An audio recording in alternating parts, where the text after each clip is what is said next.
Today we'll take a look at how to determine the angle between two lines. Let's explore this based on an example. On the left we have these two lines and we're interested in this angle between them.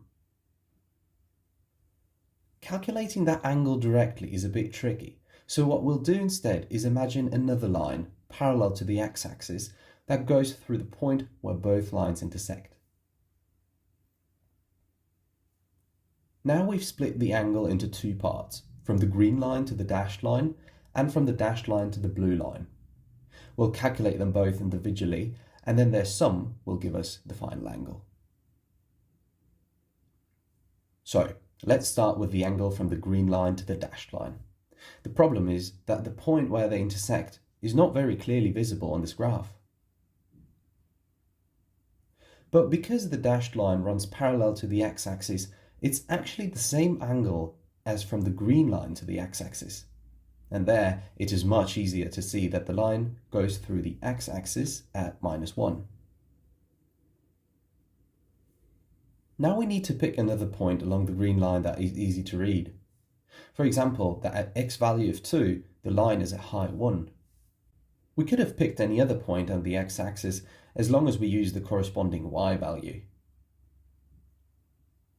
Based on the 2 points, we can imagine this triangle, which represents the slope of the line.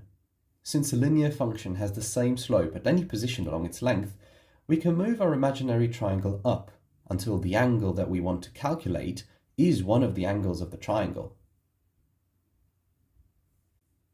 From there, we can use simple triangle rules that we know from trigonometry.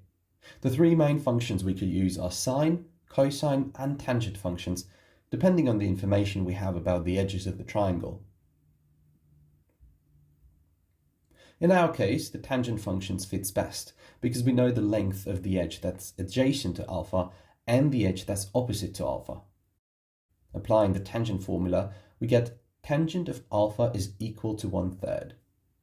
We want to find out the alpha, so to get rid of the tangent around it, we apply the arctangent function to both sides of the equation. Using a calculator, we find out that arctangent of 1/3 is equal to 15 degrees. If it isn't already, make sure that your calculator is set to deg, since we are interested in the angle in degrees. That's it. The angle between the green and the dashed line is 15 degrees. Now onto the other angle. Repeating the same process, we get the formula tangent of beta is 1/2, because the function is going 2 steps to the right and 1 step down. Calculating arctangent of 1/2 returns 22.5 degrees, which is the angle of beta. Now all that's left to do is to sum these two values up, giving us the total angle, which is 37.5 degrees.